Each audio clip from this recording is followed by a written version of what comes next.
ব্যক্তি থেকে পরিবার, সমাজ থেকে রাষ্ট্র, দেশ থেকে বিশ্ব সবকিছুর চালিকা এই রাজনীতি। তাই রাজনীতির 10 দিক নিয়ে রাজকাহন, সাথে আছে নাজনীন মুন্নি। নিবেদন করছে জিপিএচ ইস্পাত। উপজেলা নির্বাচন বর্জনে কঠোর নির্দেশ সত্ত্বেও দ্বিতীয় ধাপে বিএনপির বিভিন্ন পর্যায়ে অন্তত 33 জন নেতা চেয়ারম্যান পদে নির্বাচন করছেন।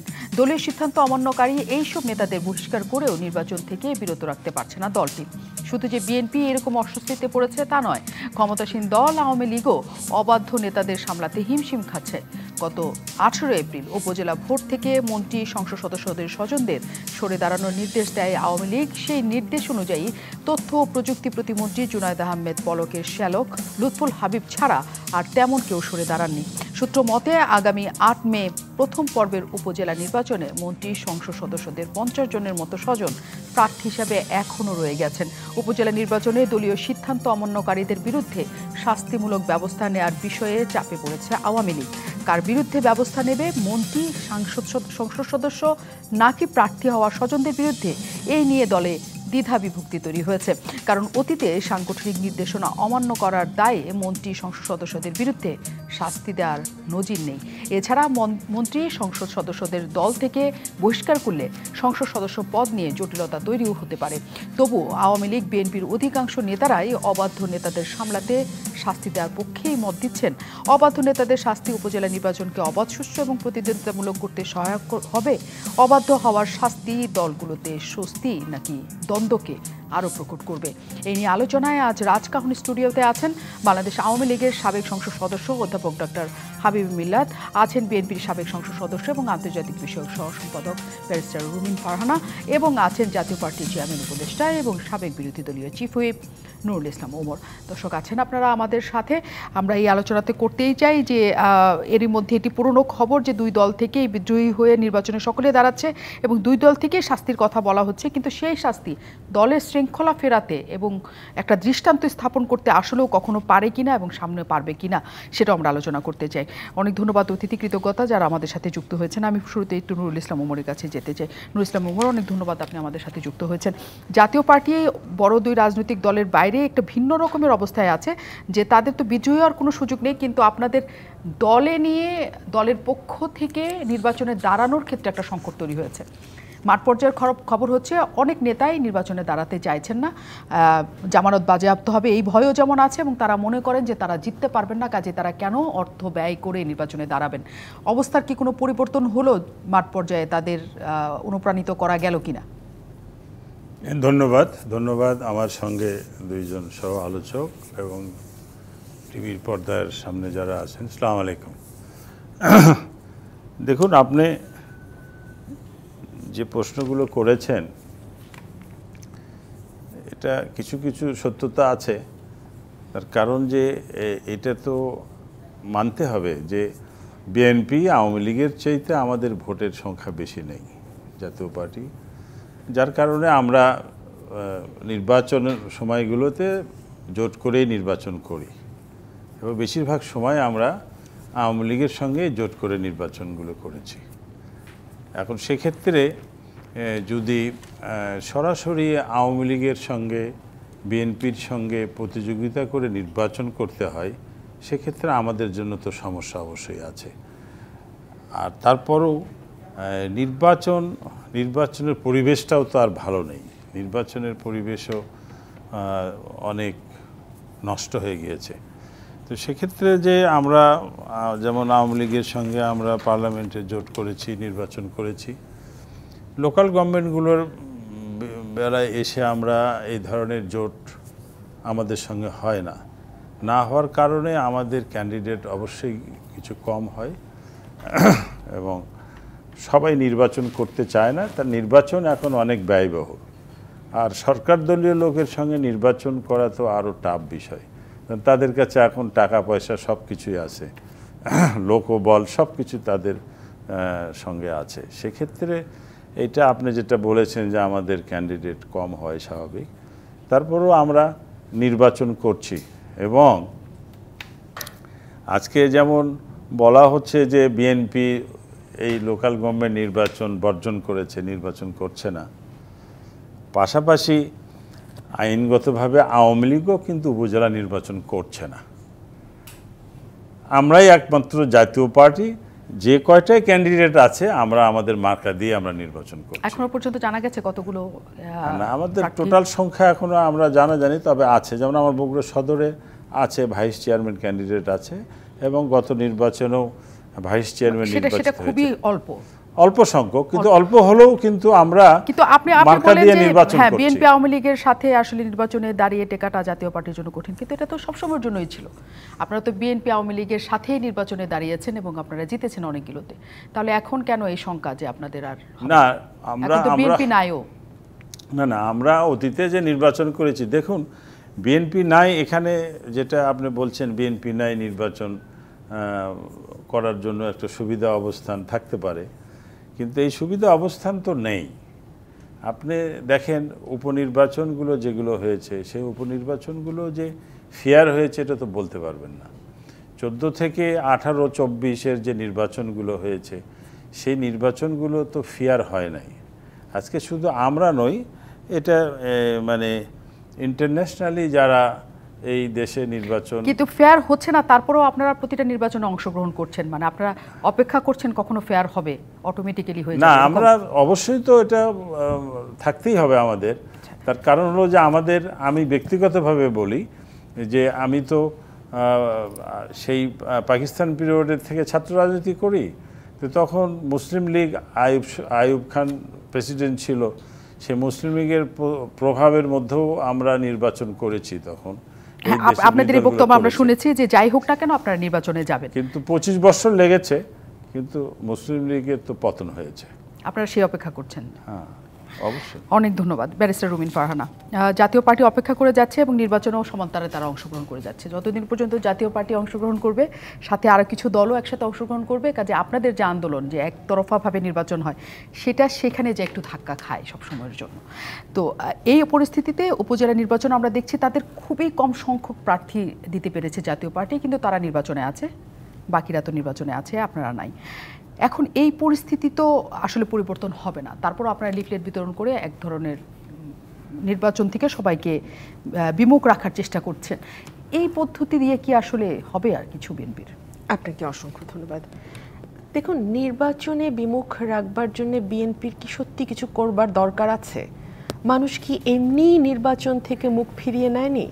আমরা তো দেখেছি আমাদের জাতীয় নির্বাচন 7 তারিখে যেটা হলো, এটাকে আসলে আমি কখনোই নির্বাচন বলতে রাজি না, এটা নিজেদের মধ্যে এক ধরনের আসন ভাগাভাগি। কিন্তু আজকে প্রধানমন্ত্রী বলেছেন সেটা বাংলাদেশের ইতিহাসের সবচেয়ে ভালো নির্বাচনগুলির একটি। এটা না বললে তো আসলে হবে না। উনি কি স্বীকার করবেন বাংলাদেশের সবচেয়ে 52 বছরের ইতিহাসের সবচেয়ে বিভৎসতম নির্বাচনটি ওনার হাত দিয়ে হয়েছে? এটা বললে কি ওনার রাজনীতি থাকে? ওনাকে এই কথাটা বলতে হয় কারণ এই মেসেজটা ওনাকে তৃণমূল পর্যন্ত পৌঁছে দিতে হবে, যাতে আওয়ামী লীগের যেই ভাইরা আমাদের সাথে আসেন আলোচনায় তারা জোর গলায় বলতে পারেন শ্রেষ্ঠ নির্বাচন 7 তারিখে হয়ে গেছে। সেই নির্বাচনে ফেয়ার হলে হয়তো তারা অনেকেই জিতে আসতে পারতেন, কিন্তু তারপরও তাদের বলতে হবে যে নির্বাচনটি চমৎকার হয়েছে। এই মেসেজটা উনি আসলে ওনার দলের নেতাকর্মীদের মধ্যে ডেসিমিনেট করতে চান। এটা মানুষকে দেওয়া মেসেজ না, মানুষ জানে কি হয়েছে সেদিন। তো যাই হোক, 7 তারিখের যেই খেলাটা হলো, সেই খেলার পরে আমাদের আসলে কি বা অবশিষ্ট আছে? এই প্রশ্ন আপনিও করতে পারেন। 14-র পরে কি অবশিষ্ট আছে, 18-র পরে কি অবশিষ্ট আছে, 24-এর পরে কি অবশিষ্ট আছে? অবশিষ্ট আসলে কিছুই নাই। আমার ভাই বলছিলেন যে নির্বাচন বা তাদের দলের যে স্ট্যান্ড, নির্বাচন যেমনই হোক আমরা তাতে অংশগ্রহণ করব। আজকে আমার একটা লেখা গেছে মানব জমিনে, আমি JM কাদের সাহেব, ওনাকে আমরা মানি বা না মানি, আমাদের বিরোধী দলের নেতা উনি, সুতরাং রাজনীতি বুঝতে হলে, রাজনীতি করতে হলে, রাজনীতির আলোচনা চালাতে হলে ওনার বক্তব্যকে গুরুত্ব আমাকে দিতেই হবে। সেখানে উনি খুব স্পষ্ট করে নির্বাচনের চিত্র দিয়েছেন। বিদেশি শক্তিগুলো এই সরকারের পাশে ছিল, উনি জানতেন বিএনপির আন্দোলন করে যতই করুক সফল হবে না, সবকিছুই আগে থেকে সেট করা আছে। এবং তিনি 3 প্রকারের ভোটের কথা বলেছেন। এক হচ্ছে 2-1টা আসন যেখানে সুষ্ঠু নির্বাচন হয়েছে, 2 নম্বর হচ্ছে যেখানে প্রধানমন্ত্রী চেয়েছেন যাকে জেতাতে সে ওই আসনে জিতেছে, আর বাকিগুলো যার যেভাবে পেরেছে, কেউ পেশি শক্তি, কেউ অর্থ, কেউ প্রশাসন, যে যেভাবে পেরেছে তার মতো করে সে ওই আসনগুলো নিয়েছে। এগুলো উনি যখন স্বীকার করছেন, উনি তো বলছেন কথাগুলো, তাই না? ওনার দলীয় ফোরামে বলছেন, গণমাধ্যমে আসছে, তার মানে উনি মেসেজটা দিচ্ছেন। তারপরেও যদি ওনারা নির্বাচনের মাঠে থেকে এই সহযোগিতাটা চালিয়ে যেতে চান, সেটা তাদের দলীয় স্ট্যান্ড। আরেকটা বিষয় কি, আমি রাজনৈতিক কর্মী নিজে এবং আমি রাজনৈতিক পরিবারের সন্তান, সুতরাং রাজনীতিতে না আসলে 5 বছর পর আপনি কোথায় যাবেন এটা কারো কারো গোল হয়, কারো কারো গোল হয় আমি 5 দিন পরে কোথায় যাব, এটাও হতে পারে। সাকিব আল হাসান ফর এক্সাম্পল, মন্ত্রী হয়ে যেতে হবে আমাকে, 5 বছরের গোল থাকতে পারে, ক্ষমতায় যেতে হবে আমাকে। আরেকটা হতে পারে যে আমার ছবিটা আসলে ইতিহাসে কিভাবে থাকবে। এখন আমার লেখার কনক্লুশন এটা ছিল যে ইতিহাসের আবর্জনায় আস্থা করে আসলে আওয়ামী লীগ একা যাবে না, সাথে আরেকটি দলকেও তারা সাথে নেবে। এই যে আজকে প্রধানমন্ত্রী বললেন অতি ডান এবং অতি বাম মিলে সরকারকে হটানোর চেষ্টা করছে, কথাটি তো ভুল নয়। এবং এমন সব দলকে আমরা পাশাপাশি বসতে দেখছি, আলাপ করতে দেখছি, যেটা আসলে কয়েক বছর আগেও অচিন্তনীয় একটা ব্যাপার ছিল। বিষয়টা এখন অনেকটা এরকম হয়েছে যে আমার ক্ষমতা দরকার নাই, আমি বাংলাদেশের সার্বভৌমত্বে বিশ্বাস করি কিনা, আমি গণতন্ত্রে মানুষের ভোটের অধিকারে বিশ্বাস করি কিনা, আমি মানুষের মানবাধিকার মত প্রকাশের স্বাধীনতায় বিশ্বাস করি কিনা, এবং পুরো বাংলাদেশটা মিলে যে 9-6 গত কয়েক বছরে একেবারে সিস্টেম করা হয়েছে, সিস্টেমটা ভাঙাই সিস্টেম হয়ে দাঁড়িয়েছে, সেটার বিরুদ্ধে আমি দাঁড়াচ্ছি কিনা। এই জায়গাগুলোতে যদি একমত হই মোটা দাগে, তাহলে আপনি আসলে চরম ডান কিনা বা আপনি আসলে ভীষণ রকম বাম কিনা সেটা আমরা আসলে কেউই আর বিচার বিবেচনা করছি না। দেখুন নাজনীন, কেউ যদি মনে করেন যে উনি নৌকায় ভোট দেবেন, আমাদের কোনো আপত্তি নেই, নিশ্চয়ই এটা তার একেবারে জন্মগত অধিকার। উনি কাকে ভোট দেবেন, কাকে উনি ওনার প্রতিনিধি নির্বাচন করবে, এটা তার অধিকার। কিন্তু সেটা যদি একটি বিশেষ গোষ্ঠী নির্ধারণ করে এবং তারা মনে করে তারা যেভাবে বলবে ঠিক সেভাবেই দেশটি চলবে, সে তাদের সিলেক্টেড পার্সন দিয়েই দেশ চলবে, তাহলে আপনি আর এই গণতন্ত্র শব্দটাও বলবেন না, নির্বাচন খেলারও দরকার নেই। কারণ এই 1000 কোটি টাকা ব্যয় করছেন আপনি একটা নির্বাচন করতে, যেখানে মানুষের কোনো অংশগ্রহণই নাই, এটার তো কোনো অর্থ দাঁড়ায় না। বিএনপির কথা না বলে প্রধানমন্ত্রী যে আজ অতি বাম এবং অতি ডান বলতে আপনার কি মনে হচ্ছে, কাদের উল্লেখ করেছেন? উনি ডেফিনেটলি ইসলামিস্ট যে দলগুলো আছে তাদের সঙ্গে আমাদের বামপন্থী বামধারার যেই দলগুলো আছে তাকে মিন করেছেন ডেফিনেটলি। আমি আরেকটা কথা একটু বলি, আজকেই খবর এসছে, হ্যাঁ আমি দেখছিলাম আসার পথে, ব্যাংক খাত ফর এক্সাম্পল, ব্যাংক খাত নিয়ে তো অনেক আলোচনা হচ্ছে, আমাদের মূল্যস্ফীতি, আমাদের রিজার্ভ সংকট, আমাদের ব্যাংকগুলোর তারল্য সংকট ইত্যাদি ইত্যাদি ইত্যাদি। আমি অর্থনীতির ছাত্র না, কিন্তু আসলে প্রতিদিনের বাজার করতে গেলে আপনিও যেমন বুঝতে পারেন কত ধানে কত চাল, আমিও বুঝতে পারি কত ধানে কত চাল। দেখতে মনে হয় মাত্র 1 টাকা বেড়েছে পেট্রোলে, 2.5 টাকা বেড়েছে অকটেন বা ডিজেলে, কিন্তু এটার যে কি উপর্যুপরি ধাক্কা আমাদের উপরে আসবে, প্রতিটা জিনিসের দাম আবার কিভাবে লাফিয়ে বাড়বে আমরা তো বুঝি। উল্টো দিকে যখন আমরা দেখি যে সোশ্যাল ইসলামিস্ট ব্যাংক, ইসলামী ব্যাংক, অর্থাৎ একজন বিশেষ ব্যক্তির যে 3টি প্রিয় ব্যাংক, যার মালিকানায় 3টি ব্যাংক, আর অনেক ব্যাংক আছে, 3টি ব্যাংক তার মালিকানায়, সেখানে কোনো রকম কোনো তদন্তের করা যাবে না, হাইকোর্ট বলে দিয়েছে আজকে, সুপ্রিম অ্যাপিলেট ডিভিশন বলে দিয়েছে, দুঃখিত। এবং আমি দেখলাম সেই ব্যাংকের লয়ার খুব গর্বিত হয়ে বলছে না কোনো তদন্ত করা যাবে না, সুপ্রিম কোর্টের এমন কোনো নির্দেশনা নেই। তখন কি বুঝতে সত্যি বাকি থাকে যে নিয়ম ভাঙাটাকেই নিয়ম করার যে নতুন নিয়ম চালু হয়েছে, এর মাসুল বাংলাদেশের প্রতিটি মানুষকে দিতে হবে। এবং আমি আপনার কাছে আরেকটি ছোট্ট প্রশ্ন রেখেছি, আমি জানি আমি অনেক সময় নিয়ে নিচ্ছি, আপনি আবার ফিরবেন আমার কাছে। বাংলাদেশে আসলে এখন কে ক্ষমতায় আছে, এটার উত্তর আমি আপনাকে সেকেন্ড সেগমেন্টে দিব। নিশ্চয়ই আমরা শুনবো। হাবিব মিল্লাত আমাদের সাথে আছেন। হাবিব মিল্লাত, নির্বাচন নিয়ে আমরা যেটা বলছিলাম যে বিএনপি নেতা আব্দুল সালাম বলেছেন যে এটি আসলে উপজেলা নির্বাচন নয়, আওয়ামী লীগের জন্য উপজেলা নির্বাচন তৈরি হয়েছে। তিনি বলেছেন বিশেষ একটা প্রেক্ষাপটে, যেহেতু শুরুর থেকেই আপনারা একদম আত্মীয় স্বজনরা নির্বাচনে অংশগ্রহণ করতে পারবে না, এই ধরনের একটা বিতর্কের মধ্যে ছিলেন, এবং কেউ এই নির্দেশনা শুনে নাই, সবাই আছে, 50 জন আছেন আপনাদের এখন যারা নির্বাচন করবেন, মানে কী সিদ্ধান্ত তাদের বিরুদ্ধে নেওয়া হবে বা নেওয়া কি আসলে সম্ভব কখনো? ধন্যবাদ আপনাকে। প্রথমে আমি 2-3টি কথা শুনেছি, একটা আপনাকে প্রথমে বলতে শুনলাম যেটা স্ক্রোল দেখে, দ্বিতীয়টি হচ্ছে যে কারো কাছ থেকে শুনলাম। আপনি দেখেন দলীয় পদবি থেকে চলে গেলে কিন্তু এমপিত্ব মন্ত্রিত্ব চলে যায় না, যদি প্রাথমিক সদস্য কোনো কারণে যায় তখনই সেই প্রশ্নটি চলে আসে। দ্বিতীয়টি হচ্ছে আপনি বলছেন 2 দল থেকে বিদ্রোহী আছে, আওয়ামী লীগ তো ওপেন করে দিয়েছে, আওয়ামী লীগে কিন্তু বিদ্রোহী নেই। আওয়ামী লীগ যখন কেন্দ্রের নির্দেশনা না মানা হয় তখন তো এক ধরনের বিদ্রোহ, সেটা না, বিদ্রোহী এখন পর্যন্ত কাউকে বলা যাবে না, কারণ এখন পর্যন্ত আজকে যে মিটিংটি হলো, আজকের মিটিংয়ের পরে জানা যাবে যে আজকে পার্টি কি সিদ্ধান্ত দেয়, তার পর্যন্ত আসলে বলা যাবে না। আর রাজনীতির কথা বলছেন, নির্বাচনের কথা বলছেন, নির্বাচন বিমুখতার কথা বলছেন। আসলে সব কিছু তো রাজনীতি ঘিরেই, তাই না? আমি সত্যিকার অর্থেই একটা জিনিস দেখে খুবই ভালো লাগছে আমার, সেটি হচ্ছে যে দেখেন বিএনপির রাজনীতিটি তারা সব ছেড়ে দিয়ে এখন লিফলেট বিতরণ করা শুরু করেছে। তারা আজকাল দেখি বড় বড় নেতারা সব ইউটিউব চ্যানেল খুলে চোখ বন্ধ করে চোখ খুলে বক্তৃতা দিয়ে যাচ্ছেন। আবার পত্রপত্রিকাও লেখা দেখি কারো কারো আজকাল, সুতরাং এবং সেই কথাগুলো দেখে থাকি সবসময়। সুতরাং বুঝতে পারেন যে তারা রাজনীতিটাকে এখন খবরের কাগজের পাতায় কিংবা ইন্টারনেটের সুশীল ভঙ্গিতে নিয়ে গেছে একদম। সুতরাং তারা যেটা করেছে সেটা হয়তো কয়েকদিন পর হয়তো দেখবো যে রামকৃষ্ণ মিশনের মতো তারা হয়তো কোনো কাজকর্ম শুরু করে দিয়েছে, সেটা রাজনীতির সাথে সাংঘর্ষিক কিনা আমি জানি না। তবে একটা কথা বলবো, জিএম কাদের, তাকে শ্রদ্ধা করি, জাতীয় পার্টির তিনি প্রেসিডেন্ট, কোনো সন্দেহ নেই, ভালো মানুষ। তিনি যদি কিছু স্বীকার করে থাকেন সেইটাই কীভাবে ধ্রুব সত্য হিসেবে আমরা মেনে নিতে পারি। তিনি নির্বাচন সম্বন্ধে 3-4টি কথা বলেছেন। কখন বললেন? যখন নির্বাচনে 26টি আসনের সুযোগ দেওয়া সত্ত্বেও 11টিতে জিতে আসলেন। দলকে টিকিয়ে রাখার জন্য, দল যখন ভাঙন শেষ, অন্য একটি দল দাঁড়িয়ে গেছে, তিনি দেখলেন যে কয়জন সমর্থক আছে তার ওয়াইফ সহ, সেই কয়জনকে কীভাবে ধরে রাখবেন, সেই জন্যই তিনি উল্টাপাল্টা কথা বলে যাচ্ছেন। তিনি যদি এতই এই ব্যাপারে থাকতেন, নির্বাচনে করতেন না, অথবা নির্বাচন ভালোভাবে করতেন, দলীয়ভাবে করতেন।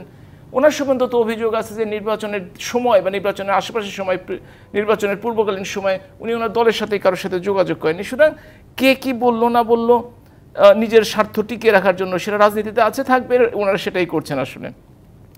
আর একটা বিভৎস নির্বাচনের কথা বলা হয়ে গেছে। আসলে ছোট ছিলাম কিন্তু শুনেছি যে এক সময় হা না ভোট হয়েছে, এবং ব্যালট বাক্স যদি দুটো দেখে থাকেন, একই ধরনের দুটো ব্যালট বাক্স, একটাতে শুধু হা লেখা আছে আর একটাতে না লেখা আছে, ব্যালট পেপারে কিন্তু নেই। এবং যে হাতে দিবে হ্যাঁ, যে নাতে দিবে না, কিন্তু দেওয়ার পরে কী হবে, দুটো একসাথে ঢেলে দিয়ে বলবে যে হ্যাঁ থেকে হয়েছিল। এই ধরনের নির্বাচন বাংলাদেশে, জিয়াউর রহমানের আমলে বলা হতো কি যে 10টা গুন্ডা 20টা হুন্ডা, নির্বাচন ঠান্ডা। সেই অবস্থা কিন্তু নেই। আপনি যদি শান্তিপূর্ণ নির্বাচন বলেন, 2024 সালের নির্বাচনটি যাবৎকালের মধ্যে সবচেয়ে শান্তিপূর্ণ নির্বাচন। যদি বলেন অশান্তিপূর্ণ নির্বাচন কোনটি, 15ই ফেব্রুয়ারি 96 নির্বাচনটি। আবার যদি বলেন সবচেয়ে আগুন সন্ত্রাস কোন নির্বাচনটিতে হয়েছে, তাহলে বলবো 14 সালের নির্বাচন।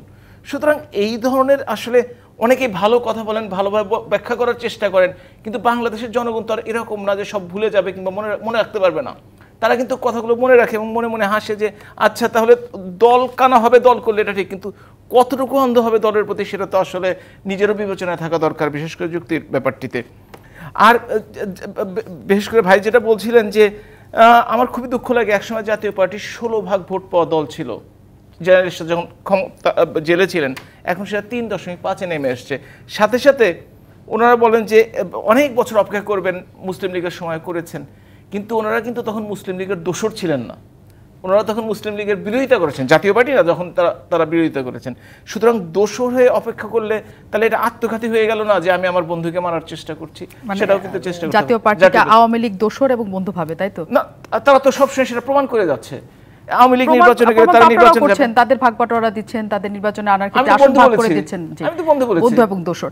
এবং আপনারা যেটা বলছেন যে সেটি বিএনপির মধ্যে বৈরাগ্য চলে এসছে, বা বিএনপি আসলে কোনো কিছুই আর করতে পারবে না, বিএনপি লিফলেটের মধ্যে চলে গেছে, খাতা কলমে চলে গেছে, ভিডিও বার্তায় চলে গেছে, বিএনপি মনে করেন এই দেশ থেকে নিশ্চিহ্ন হয়ে গেছে। কিন্তু এই দেশের মানুষ যে ভোটটা দিতে চায়, আপনারা হ্যাপি, যে সুখী দেশের মানুষকে আপনারা সেই আনন্দটা দিতে পেরেছেন? এখন পৃথিবীর কোন দেশে, পৃথিবীর অন্তত 40টি দেশে নিয়ম করে দেওয়া হয়েছে যে যদি কেউ ভোট না দেয় তার কারো চাকরির ইনক্রিমেন্ট হবে না, কারো জরিমানা হবে, কাউকে ডেকে এনে বলা হবে আপনি কেন ভোট দিতে যাননি। এটা 40টি দেশে আছে। কারণটি কি? কারণ গণতান্ত্রিক দেশগুলোতে ভোটের প্রতি মানুষের মানে বিমুখতা বেড়ে গেছে। দেশ যত উন্নতি হয় মানুষ তত কম ভোট দেয়, এটা দুনিয়ার নিয়ম। আমি এক সময় এডিনবরাতে প্রথম যখন যাই, তখন একটা ইলেকশন ছিল, কাউন্সিল ইলেকশন, দেখি যে যিনি দাঁড়িয়েছেন তিনি একটা প্ল্যাকার্ড হাতে দাঁড়িয়ে হ্যান্ড মাইক নিয়ে কথা বলছেন একাই। তারপরে ভোটের সংখ্যা আমি মনে করি না যে 25-30 ভাগে বেশি ওইখানে পড়েছে, তখন আমি দেখতাম।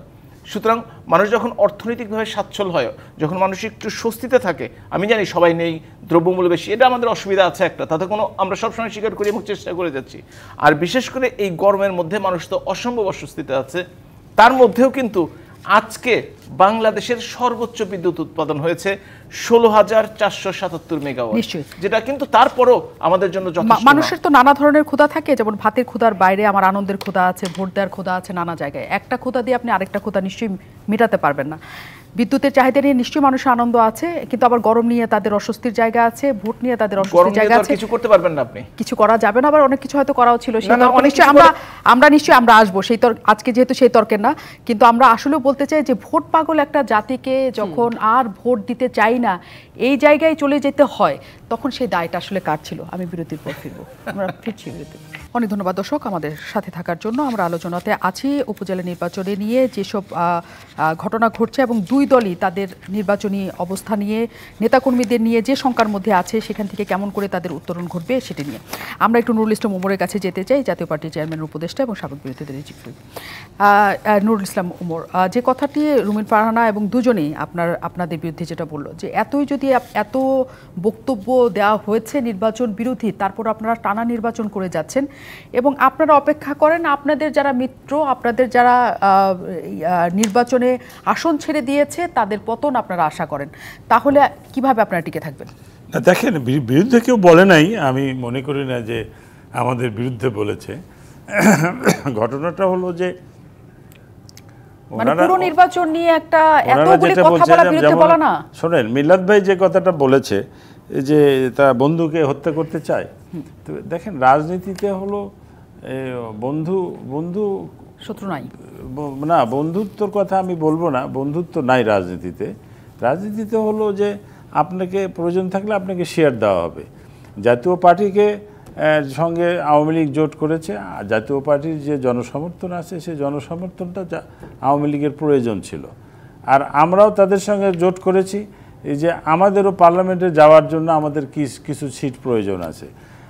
90-এর পরে বিএনপি আওয়ামী লীগ যেভাবে জাতীয় পার্টিকে ধ্বংস করার চেষ্টা করেছে, নিশ্চিহ্ন করার চেষ্টা করেছে, এবং তারা 90-এর আন্দোলনের পরে তো এরকম রেজুলেশন করেছে যে জাতীয় পার্টির কোনো লোকজনকে বিএনপি আওয়ামী লীগ বা কোনো দলে যদি আসতে চায় তাও নেওয়া হবে না, এরকম একটা অবস্থা ছিল। আমাদের অবস্থাটা খুব খারাপ ছিল। সেই অবস্থা থেকে আমাদেরকে পরিবর্তন নিয়ে আসতে গেলে আমাদের প্রয়োজন ছিল পার্লামেন্টে যেতে হবে, আর আওয়ামী লীগেরও প্রয়োজন ছিল সারা বাংলাদেশে তাদের যে সিটগুলো তারা হেরেছে, 3000, 1500, 2000 ভোটে হেরে গেছে, ক্ষমতায় যেতে পারেনি, তাদের মধ্যে একটা উপলব্ধি আসছে যে যদি জাতীয় পার্টির সঙ্গে আমাদের জোটটা থাকতো তাহলে এই সিটগুলো আমরা হারাইতাম না, আমাদের সিটগুলো চলে আসতো, আমরা ক্ষমতায় যেতাম। সেক্ষেত্রে জাতীয় পার্টির যদি 30টা 40টা সিট পার্লামেন্টে থাকতো, অসুবিধে ছিল না। এই উপলব্ধির থেকে তারাও আমাদের সঙ্গে জোট করতে চেয়েছে, আমরাও এই উপলব্ধির থেকেই জোট করেছি তাদের সঙ্গে যে আমাদের পার্লামেন্টে যাওয়ার দরকার আছে।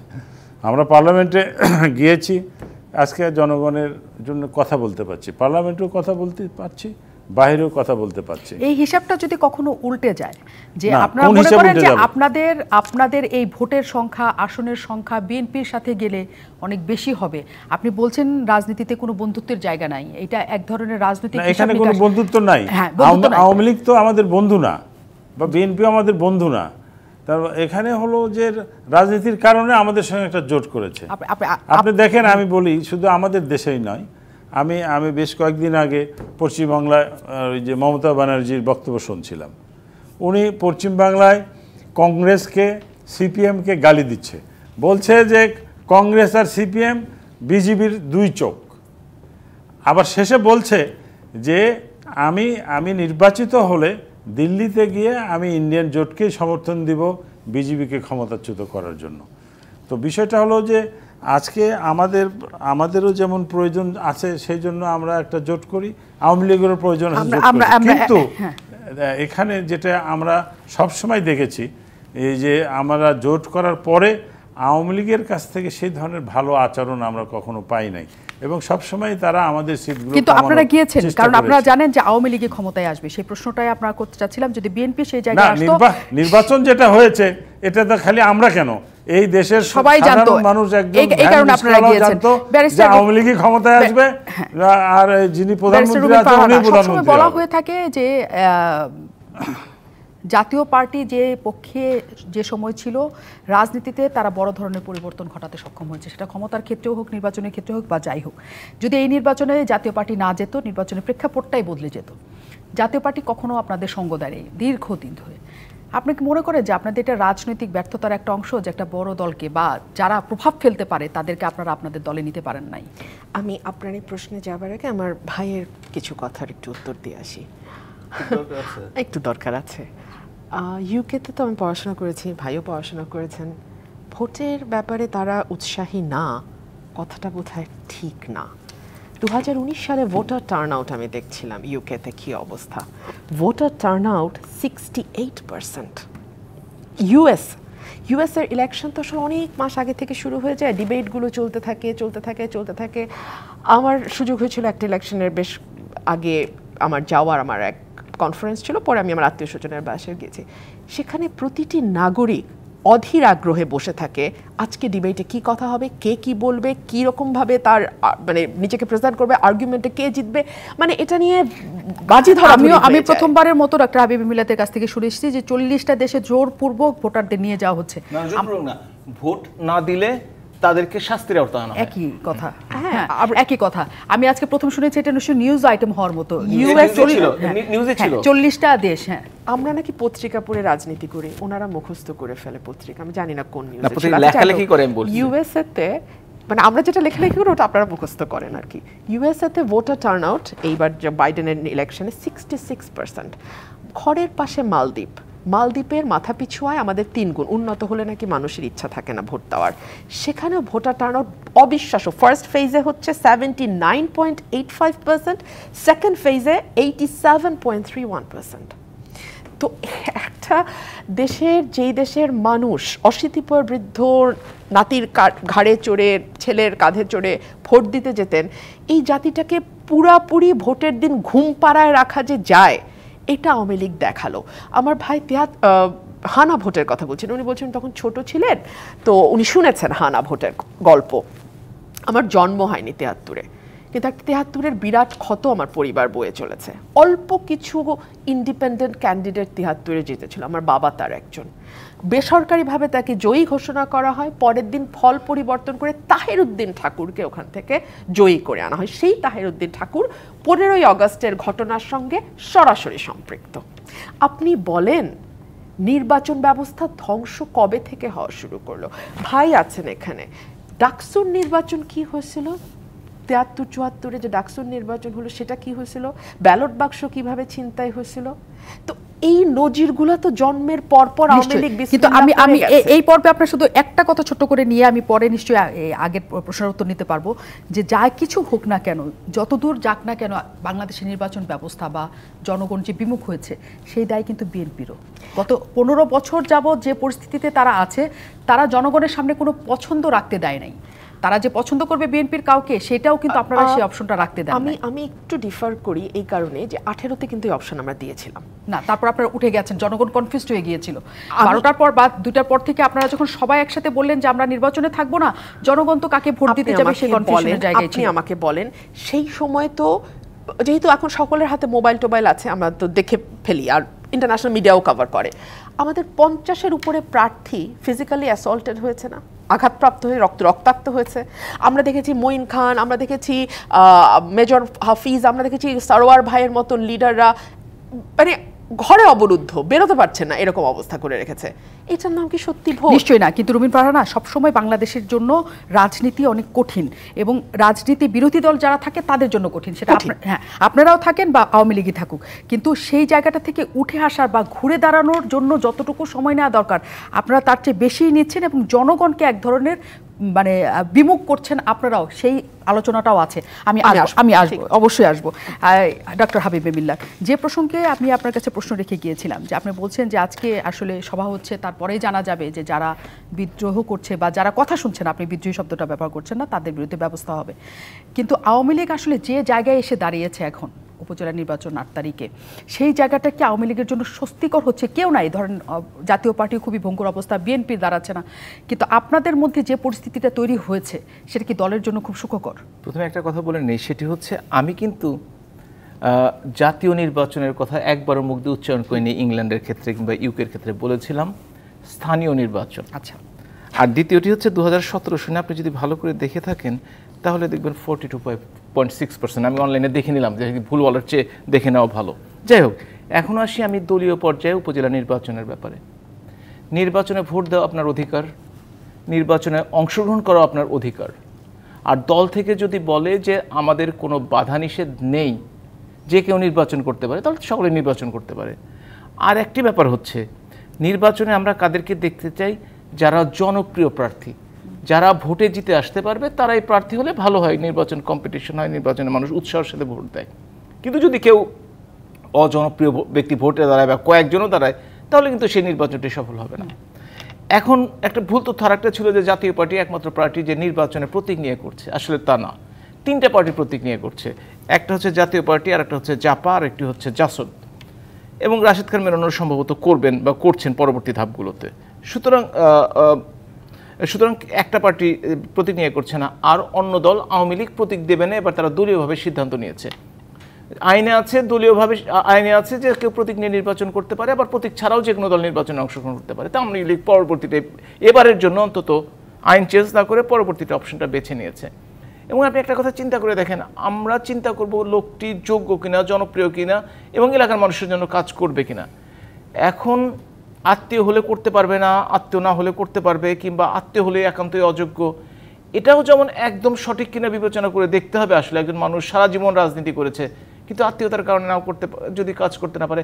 সুতরাং মানুষ যিনি প্রার্থী হয়েছেন তাকে বিবেচনা করাটা আসলে বড় ব্যাপার, প্রার্থীর কে কী করছে না করছে। তবে হ্যাঁ, যদি কোনো প্রভাবশালী নেতা, কোনো প্রভাবশালী এমপি, কোনো প্রভাবশালী মন্ত্রী সরাসরি প্রভাব বিস্তার করার চেষ্টা করে থাকে, অবশ্যই তাকে সেই প্রভাব মুক্ত রাখার চেষ্টা করতে হবে নির্বাচনকে। আজকে পর্যন্ত নির্বাচনে যে জ্বালা যন্ত্রণার কথা বলা হচ্ছে, সেটা কিন্তু বিএনপির 150টির মতো প্রধান ধাপে কিন্তু 77 জন দাঁড়িয়েছিল। এবং বিশ্বাস করেন, তাদের 24 ঘন্টা 48 ঘন্টার যে কারণ দর্শানো নোটিশ ছিল, সেটা বাউন্স ব্যাক করেছে ওই নোটিশ হিসাবেই, কোনো উত্তর আসেনি কিন্তু আজকে পর্যন্ত। আবার এবারও দেখতে পাচ্ছি এই ধাপে 33 জনের মতো পত্রিকায় এসছে, আরও বেশি হতে পারে, তারা যে দাঁড়িয়েছে, তারা ওই কারণ দর্শানোর নোটিশ মানে যারা পেয়েছে তাদের কাছে শুনে দেখে বুঝে তারা নির্বাচন। কিন্তু ডক্টর হাবিব মিলাদ, এই প্রশ্নটা রয়ে যায়, কেন এত বিধিনিষেধ করতে হচ্ছে? তার মানে কি আপনারা এই আস্থাটা অন্তত রাখতে পারেন না যে আপনাদের মন্ত্রী এমপি যারা আছে তারা নির্বাচনে প্রভাব খাটাবে না? এই বিশ্বাস আপনাদের নিজেদেরও নাই? আমি একটা কথা বলি, আমি বিরতি নয়, যে কোনো প্রভাবশালী এমপি যদি তার পছন্দের ক্যান্ডিডেট থাকে তাহলে প্রভাব খাটাতে চায়, এটা শুধু বাংলাদেশ না, পৃথিবীর সর্বত্র। কিন্তু সেটা আপনাদের উচিত ছিল তা নিয়ন্ত্রণ করতে পারা। আমরা জানবো কেন নিয়ন্ত্রণ করা যায় না, পৃথিবীর না আমি বাংলাদেশের খবর জানতে চাই বিরতির পর। অনেক ধন্যবাদ দর্শক, শেষ মুহূর্ত পর্যন্ত আমাদের সাথে থাকার জন্য। জাতীয় পার্টি এখানে বলছিলেন যে রাজনৈতিক হিসাব নিকাশের কারণেই তারা আওয়ামী লীগের সাথে আছে, রাজনীতিতে কোনো বন্ধুত্বের জায়গা নাই, এবং সেই হিসাব নিকাশের জায়গায় জাতীয় পার্টি মনে করে যে আওয়ামী লীগের সাথে থাকাটাই এখন সুবিধাজনক। আমি প্রশ্ন করেছিলাম নুরুল ইসলাম ওমর যে বিএনপি যদি এই লাভজনক অবস্থাতে থাকতো, কারণ এখানে আপনাদের চেয়ারম্যান বলেছেন যে তিনি বুঝতে পারছিলেন যে বিএনপি আন্দোলনে সফল হবে না, এই কারণেই তিনি নির্বাচনে গিয়েছেন। যদি আন্দোলনে সফল হতো, কারণ আমরা হোসেন মোহাম্মদ এরশাদকে বেগম খালেদা জিয়ার পায়ের কাছে বসে থাকতে দেখেছি, তার মানে তারা একটা ভালো অবস্থানে থাকলে আপনারা তাদের সাথে যেতেন। মানে দেখেন, আমি আপনাকে বলি যে আমাদের চেয়ারম্যান সাহেব যে বক্তব্যটা রেখেছে, এই নির্বাচনের আগে আমাদের একটা বর্ধিত সভা হয়েছিল। সে বর্ধিত সভায় 90% জেলার নেতৃবৃন্দরা তারা নির্বাচনের বিপক্ষে ছিল, যে এই নির্বাচনে না যাওয়াটাই ভালো। তারপরেও সবাই একমত ছিল যে ঠিক আছে, অবস্থার প্রেক্ষাপটে দলের চেয়ারম্যান যে সিদ্ধান্ত নেবে তাকে সে ক্ষমতাটা আমরা দিয়ে গেলাম। এখন এই সিদ্ধান্তের পরে যে যখন নির্বাচনে অংশগ্রহণ করলো জাতীয় পার্টি, এবং নির্বাচনে অংশগ্রহণ করার পরে যে নির্বাচনে যে একটা বিপর্যয় আসলো, হ্যাঁ, এটা তো বাস্তব জিনিস। সেটা হলো যে আমরা আওয়ামী লীগের সঙ্গে জোট করেছি, আওয়ামী লীগের সঙ্গে জোট করেছি, কিন্তু 26টা আসনে আওয়ামী লীগ তার নৌকোমার্কা উইথড্র করেছে। কিন্তু এই 26টা আসনে তো আওয়ামী লীগ ছিল। এই নৌকোমার্কা উইথড্র করলেও আওয়ামী লীগের যারা ক্যান্ডিডেট ছিল, স্বতন্ত্র ছিল, নামে স্বতন্ত্র ছিল, তারাও দলীয় ক্যান্ডিডেট। এই আওয়ামী লীগের ভোটগুলো তো তারা পেয়েছে। সেই জায়গাগুলোতে আমরা তো কোনো ছাড় পাই নাই। তারপরেও একটা জিনিস হলো যে নির্বাচন তো ফেয়ার হয় নাই। আপনার এই যে আন্তর্জাতিক আমি গোলায় সেটাই বলছি হ্যাঁ, যে যার যদি কারণে যে আপনারা- একটা আমি বলি যে একটা বিপর্যয় হয়েছে যে আমাদের 11টি আসন এসছে সারা বাংলাদেশে আমাদের যারা ক্যান্ডিডেট ছিল জি।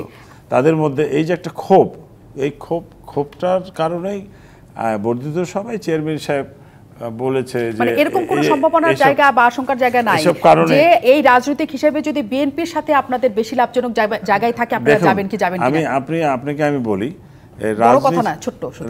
না ছোট্ট কথা আমার প্রশ্ন সময় না, করলে আমার তো দুজনকে উত্তর সময় দিতে দিতে হবে। হবে, জি। প্রশ্নটা হলো যে ওইভাবে নয়, এটা রাজনীতির মেরুকরণ কখন কোন দিকে যাবে সেটা বলা যাবে আগে না। থেকে বলা সম্ভব নয়। বলা সম্ভব নয়। ব্যারিস্টার রুমিন ফারহানা, আমরা শুধু বলে থাকি যে তারপরেও বিএনপির অনেকেই নির্বাচনে আসতে চাচ্ছে, সেটা আমরা জাতীয় নির্বাচন দেখেছি, এই নির্বাচনেও। মানে এটা কি আসলে বিএনপির পক্ষ থেকে বারবার এই 15-20-16 বছর যাবৎ সবাইকে নির্বাচনের থেকে বিরত রাখাটা তাদের প্রতি অন্যায় হয়ে যাচ্ছে কিনা? দেখুন, বিএনপির জাতীয় নির্বাচনে নানান রকম চাপ প্রলোভন আমরা দেখেছি এই 24 সালে। বিএনপির খুব সিগনিফিক্যান্ট কাউকে কিন্তু তারা নিতে পারে নাই, এবং এক পর্যায়ে তো বলাই হলো যে প্রস্তাব দেওয়া হয়েছিল, তারা কেউ রাজি হয়নি। সকলেই কারাবরণ করেছেন, শেষ বয়সে গিয়ে নানান রকম জুলুমের শিকার হয়েছেন, কিন্তু কেউ নির্বাচন করেননি। আর স্থানীয় সরকার নির্বাচনে যেই কয়েকজনের কথা বলা হচ্ছে, সেটা যদি আপনি যেই প্রার্থীর সংখ্যা দেখেন সেটার সঙ্গে যদি তুলনা করেন, খুবই অল্প, এবং তারা কেউ যে খুব সিগনিফিক্যান্ট কোনো পদে আছে তাও নয়। এবং নির্বাচন যদি আপনি চিন্তা করেন, সরকারে আমরা তো দেখি বাংলাদেশের সর্বময় ক্ষমতার অধিকারী একজন ব্যক্তি, মানে একটা দলও না, একজন ব্যক্তি, এবং সেই ব্যক্তির নির্দেশনা সাধারণ সম্পাদক বারবার বলছেন যে প্রধানমন্ত্রী চাইছে, সেটা নিয়ে তর্ক বিতর্ক হচ্ছে আওয়ামী লীগের কেন্দ্রীয় কার্যালয়ে। হ্যাঁ, শাহজাহান খান একেবারে ওপেনলি তর্ক বিতর্ক চেঁচামেচি করছে। তার মানে আপনি বলছেন যে আপনাদের দলের নেতাকর্মীদের মধ্যে এই নির্বাচনে থেকে বিরত থাকা নিজেদের মন থেকেই সেটা ইচ্ছা, সেটা কোনো চাপ নয়। ইচ্ছা বা অনিচ্ছা যেটাই হোক, মনে আমি একটা দলে তো আসলে 100% মানুষ একমত হবে না, কারো কারো ইচ্ছা থাকতেও পারে নির্বাচন করার, হ্যাঁ, কিন্তু তারা মোটা দাগে দলের সিদ্ধান্তকে মেনে নিয়েছে। আওয়ামী লীগের সেটা দেখছি না। ডাক্তার হাবিবে মিল্লাত, তাহলে আওয়ামী লীগের নেতাকর্মীরা কি আসলে দলের সিদ্ধান্ত মানে না তেমন? আপনি দেখেন, প্রথম পর্যায়ে 150টি উপজেলা নির্বাচনের তফসিল ঘোষণা করা হয়েছে, মাত্র 14 জন নিয়ে আমরা কথা বলছি। 20 জন, 14 জন একদম। এখন দ্বিতীয় ধাপ মিলিয়ে 20 জন, দ্বিতীয় ধাপ হলে 50 জন, 50 জন না, 35 জন। আমরা এখন আমি একটা কথা বলি, আমি একটা কথা শুনেন। জি। আপনি কাদেরকে ধরবেন? একজন উপজেলার আওয়ামী লীগের সভাপতি কিংবা একজন উপজেলার চেয়ারম্যান ছিলেন গতবার, এখন এগুলো বেরোচ্ছে। তিনি ভাগ্যক্রমে তিনি কারো আত্মীয়। প্রথম দিকে 14 জন ছিল, তো তারপরে তার মানে 10%-এর কম। তো এইটা নিয়ে আপনারা আলোচনা করছেন, আলোচনার তো কোনো কিছু নাই। কারণ ক্ষমতার অধিকারী, কারণ সর্বময় বাংলাদেশে দায়িত্বশীল বিরোধী দলের এতটাই অভাব যে সরকারি দলের সমস্ত কিছু নিয়ে তারা আলাপ করে, বিরোধী দল তারা পাত্তা দেওয়ার চেষ্টা করেন। এটা শুধু গণমাধ্যম থেকে শুরু করে সকলেই, কারণ তারা চাই এটা নিয়ে তারপর আলোচনা করতে চাই, কারণ আওয়ামী লীগের প্রত্যেকটা আলোচনায় বিএনপি আসে, তারপরে কেন আসে যদি গুনাই না ধরা হয়। আমরা নিশ্চয়ই আলোচনাতে যাব। অনেক সাথে থাকবেন রাজকাহনের সাথে।